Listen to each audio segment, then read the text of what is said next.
Ya Rabbi salli ala Rasuli Muhammadin sirril ula.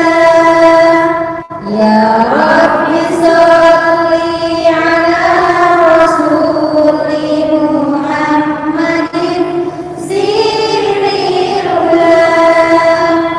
Wal anbiya wal mursalin al-qurri khatman awwala.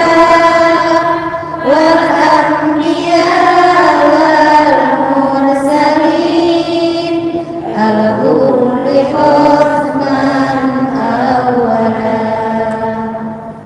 Ya Rabbi nawwir qalbana bi nuri Qur'anil jalal. Ya Rabbi nawwir qalbana bi nuri Qur'anil jalal. Wa aftah lana bi nasihat qira'atin turadana. Wa aftah lana bi nasihat qira'atin turadana. Ya Rabbi salli ala Rasuli Muhammadin sirril ula. Ya Rabbi salli ala Rasuli Muhammadin sirril ula. Wal anbiya wal mursalin al-qurri khatman awwala. Wal anbiya wal mursalin al-qurri khatman awwala. Warzuqni fahmil anbiya lana wa ayyaman tala. Warzuqni fahmil anbiya lana wa ayyaman tala. Sabbi imanana dunya wa ukhra kamila. Sabbi imanana dunya wa ukhra kamila. Alhamdulillah. Assalamualaikum warahmatullahi wabarakatuh. Bismillahirrahmanirrahim. Alhamdulillahi rabbil alamin. Alhamdulillahilladzi sadaqana wa'dah wa awrasana al-ardha natabawwa'u minal jannati haitsu nasha' fa ni'ma ajrul 'amilin. Ashhadu an la ilaha illallah wahdahu la syarika lah wa ashhadu anna sayyidana wa maulana Muhammadan abduhu wa rasuluh la nabiyya wa la rasula ba'dah, amma ba'd. Bismillahirrahmanirrahim. Qala al-muallif rahimahullahu ta'ala nafa'ana Allahu bihi wa bi'ulumihi fid dharaini amin. Ada sebuah hadis riwayat Imam Ad-Dailami yang dituliskan di dalam kitab Hidayatus Salikin ini. Para ulama memberikan takhrij hadis ini adalah hadis yang dhaif, artinya hadis yang lemah. Makna hadis yang lemah itu adalah bukan berarti bukan hadis yang kuat. Akan tetapi hadis yang lemah itu apabila babnya tentang fadilah amal, maka para ulama menganjurkan untuk mengamalkan. Karena lemahnya hadis itu bisa jadi tidak berarti hadis itu salah atau palsu, tetapi kelemahan hadis tersebut bisa banyak penyebabnya. Yang pertama, bisa jadi orang yang membawanya itu orang yang pernah lupa, sehingga lupanya itu menyebabkan hadis yang dibawanya memiliki kedudukan yang lemah. Akan tetapi namanya ahli hadis tidak berarti tidak mungkin setiap hadisnya lupa kan. Lupanya itu sedikit, maka para ulama tetap mengambil hadisnya, akan tetapi diberikan keterangan bahwa hadisnya lemah. Jadi hadis lemah itu bukan berarti hadis yang tidak betul, tetapi derajatnya ya ini di bawah sahih. Ulama menuliskan tetap dilaksanakan, hadis tersebut diamalkan karena terutama yang berkaitan dengan peringatan-peringatan. Nah, dalam hadis ini dikatakan manis dada ilman, barang siapa yang bertambah ilmunya, ilmunya. Jadi ilmunya bertambah. Walam yazdad huda, tetapi dengan bertambahnya ilmunya itu tidak bertambah petunjuk pada dirinya, tidak bertambah hidayahnya. Hidayah ini enggak bertambah ketakwaannya, ilmunya nambah tapi ketakwaannya tidak bertambah.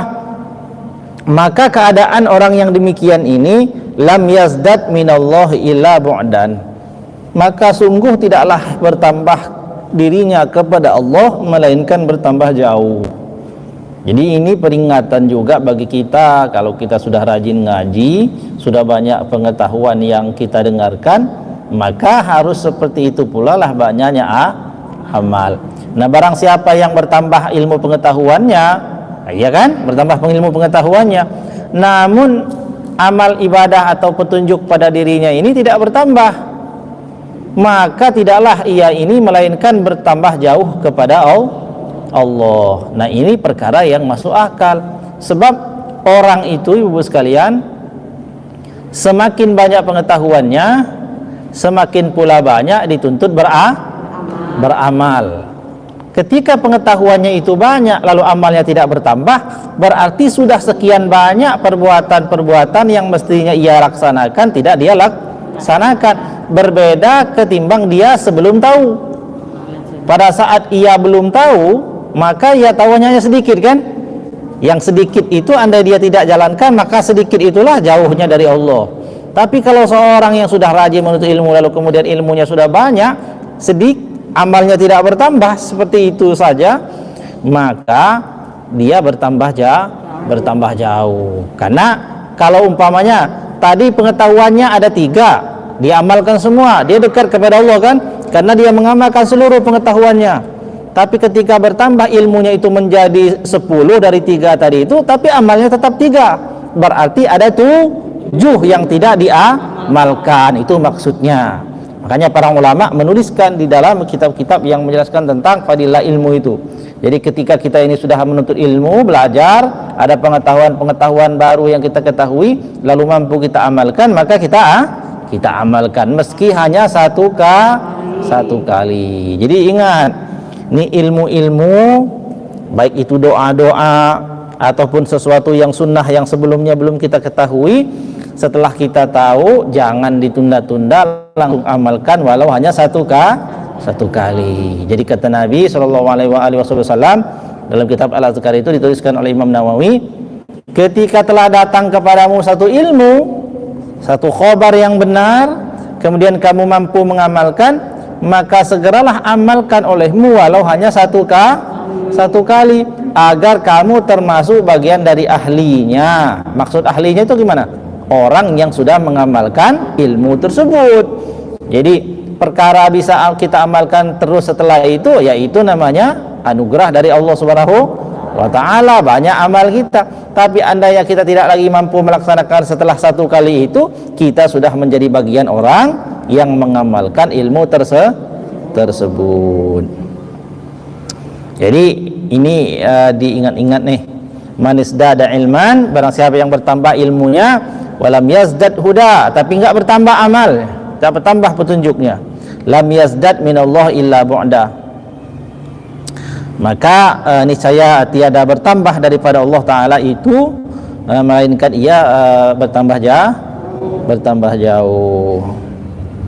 Nah, kemudian fa in qulta, maka apabila engkau berkata, fama bidayatul hidayati liujarriba biha nafsi, maka kata Imam Al-Ghazali begini, maka jika kalau kamu ini sudah belajar, sudah tahu tujuan menuntut ilmu ya, sudah tahu tujuan menuntut ilmu, lalu sudah tahu keutamaan ilmu, sudah tahu, kemudian sudah senang dengan ilmu, lalu kamu bertanya, kata Imam Al-Ghazali di dalam hatimu, fa in qulta fama bidayatul hidayati, lalu yang mana yang menjadi permulaan dari hidayah itu?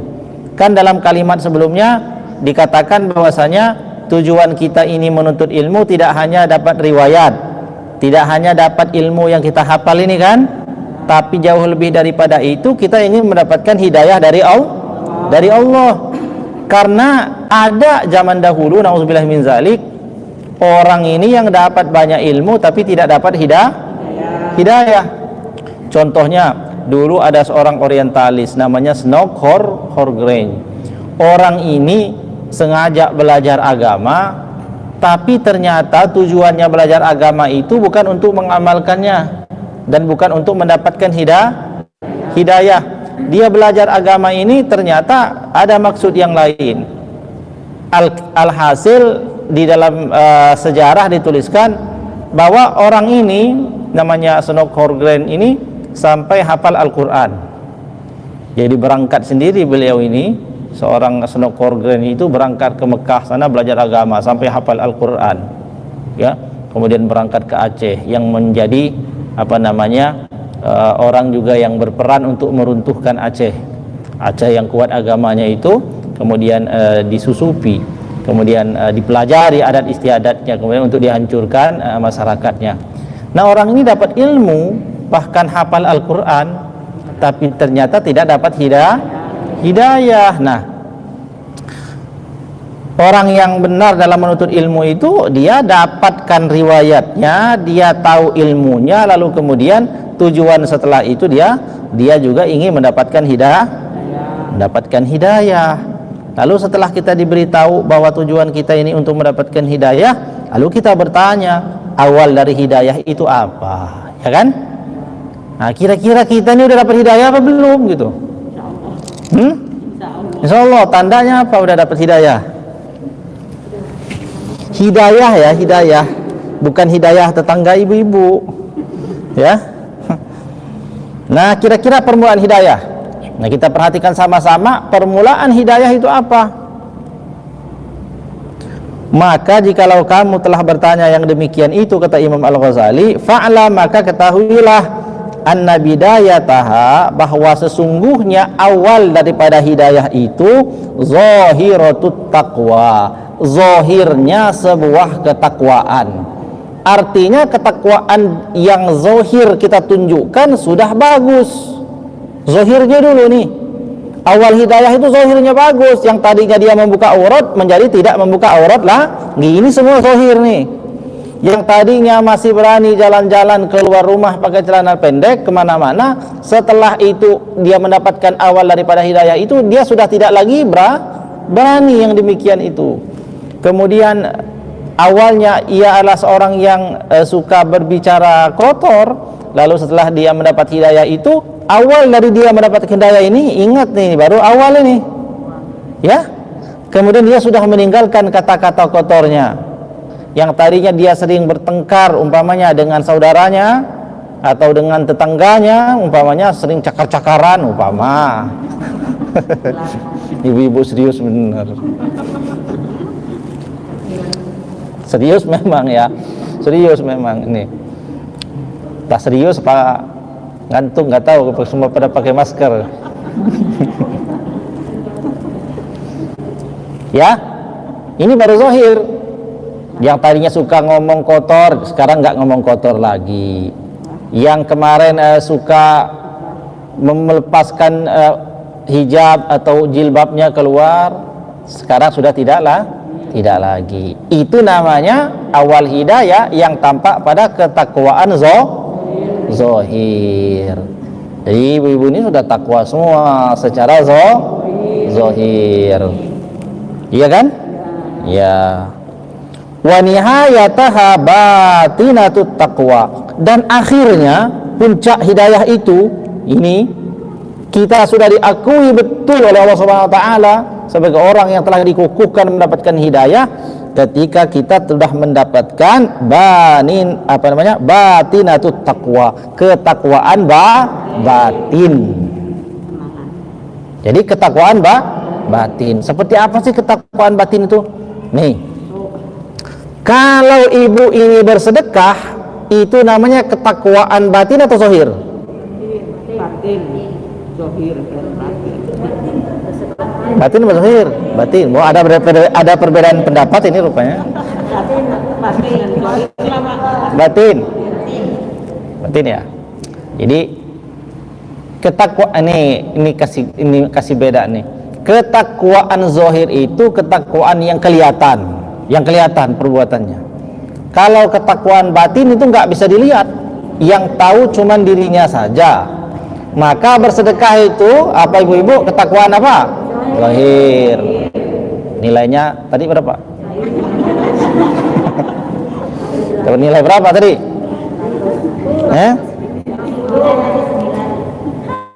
Ngulang semua nih remedi. Nah itu.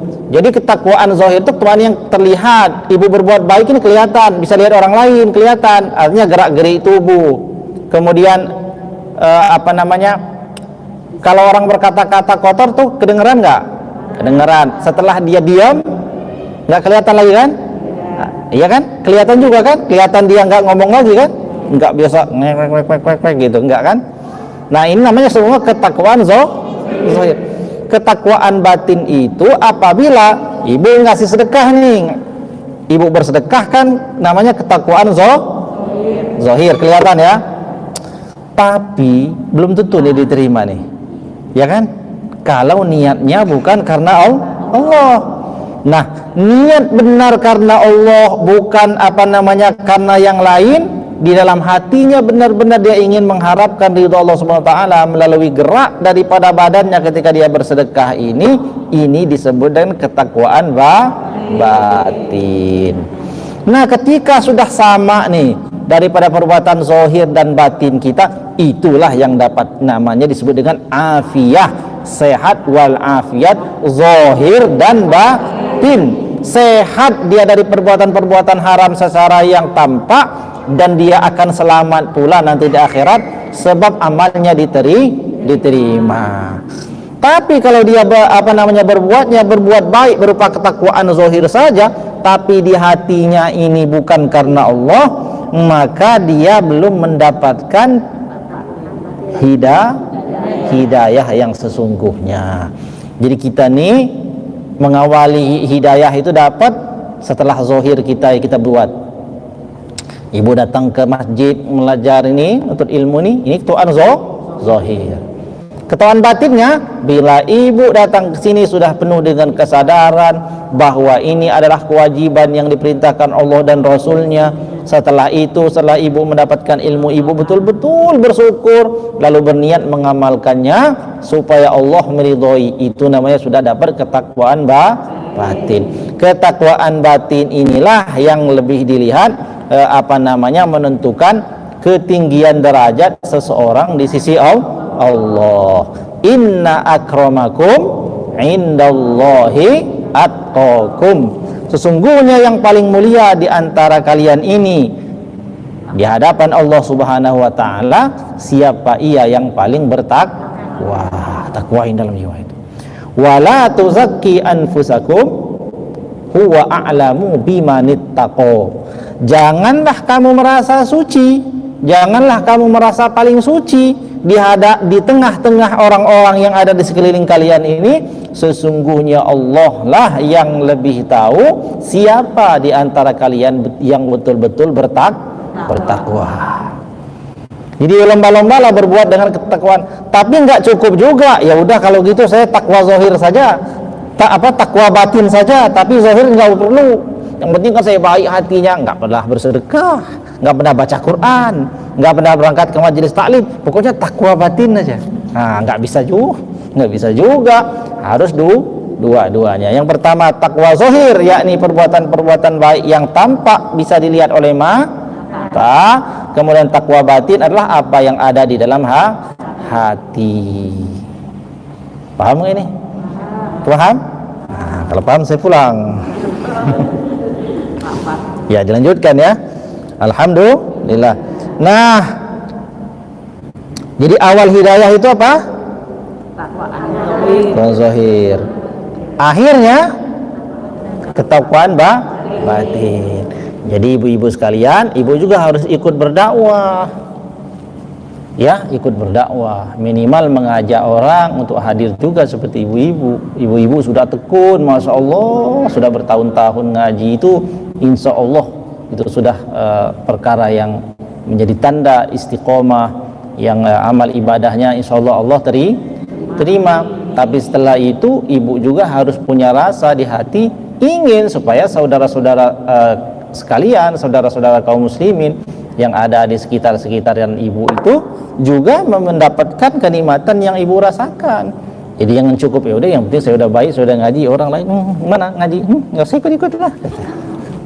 Justru diajak rame-rame. Itu ya. Bagaimana caranya? Ibu lihatlah kira-kira tuh. Tapi bukan untuk menilai orang ya. Nah ini kira-kira ini harus diajak, ini yang ini gitu kan. Takwaan zahirnya belum tampak, tapi nggak usah diomongin, belum takwa zahirnya nih ya, belum ya. Tapi di hati ibu ingin supaya ia melaksanakan ketakwaan zahir. Ya ajak pengajian nih. Setelah itu baru kemudian kita beranjak selanjutnya sambil memperbaiki diri, insya Allah akan mendapatkan juga ketakwaan batin. Nah, kenapa sih penting nih takwa zahir, takwa batin ini penting?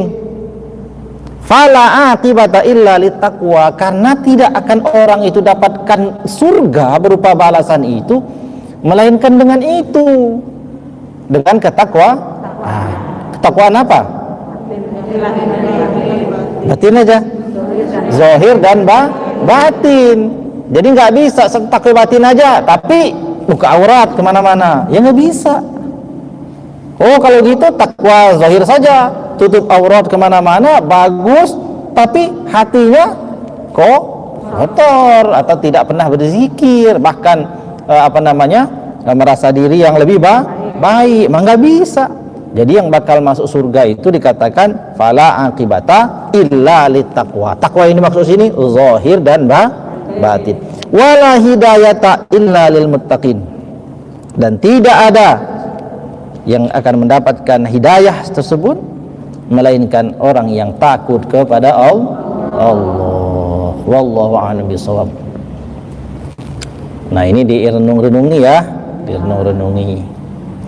Ternyata nggak cukup kita ini zahir saja, harus juga batin. Nah itu ketika kita telah mendapatkan ketakwaan ini zahir kemudian batin, maka pada saat itulah kita akan merasakan ketenangan. Jadi ketenangan yang nggak bisa dicuri oleh siapapun. Maka para ulama dahulu berkata, andainya raja-raja itu tahu apa yang menjadi kenikmatan di dalam hati kami, yakni orang-orang yang berilmu pada saat itu, niscaya mereka akan berusaha merebut kebahagiaan itu meskipun harus dengan menghunus pedang. Kenapa? Tetapi ternyata mereka nggak merampas itu karena mereka tidak tahu.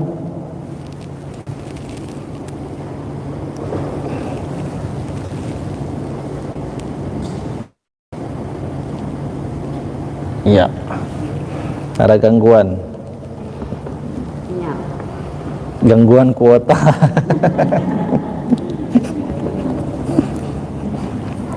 Ada nyambung lagi. Baik ya. Jadi direnung-renungi itu. Yang namanya takwa ada berapa? Takwa apa? Awal hidayah itu apa? Puncaknya akhirnya akan takwaan batin. Bisa masuk surga takwa zahir saja? Batin saja? Masuk surga harus punya duanya. Ya sudah, saya udah kasih tahu ibu-ibu, kalau ada yang masih kepleset enggak ya, insya Allah semuanya selamat. Amin ya rabbal alamin. Kenapa? Yang dibantu gurunya karena guru kepleset. Ini udah dibantu. Ya ini udah dibantu, dikasih tahu. Ya. Puasa berarti Puasa. Puasa zahir batin. Puasanya kita tidak makan, ya, tidak minum. Batinnya apa? Ikhlas, ingin mendapatkan ridho Allah Subhanahu wa taala. Bukan untuk supaya dibilang oh rajin puasa ya. Sebenarnya saya nggak rajin puasa, cuman lagi diet. Nah itu tujuannya apa tuh? Beda kan? Beda. Iya kan? Nah, pengen kurus. Nggak usah kurus, yang penting saya sehat. Mau gemuk, mau kurus sama yang penting saya sehat. Orang tuh kadang-kadang memang heran. Orang manusia ini memang mengherankan. Ada yang bilang kalau makan mie setiap malam maka dia akan gemuk. Makanlah mie setiap malam 3 bungkus. Ternyata nggak gemuk-gemuk juga. Orang yang gemuk pengen kurus sampai sakit mah gara-gara nggak mau makan. Dia cuma makannya makan apa? Makan daun terus. Gara-gara apa? Pengen kurus. Nggak usah itu, hilangin itu dari pikiran. Yang dicari itu sehat. Mau gemuk alhamdulillah, kurus juga alhamdulillah. Yang penting sehat. Itu kata saya, tapi ibu-ibu terserah. Ya. Nah, silakan sholawatan dulu. Saya minum dulu ya. Ini kita pindah ke kitab fikih.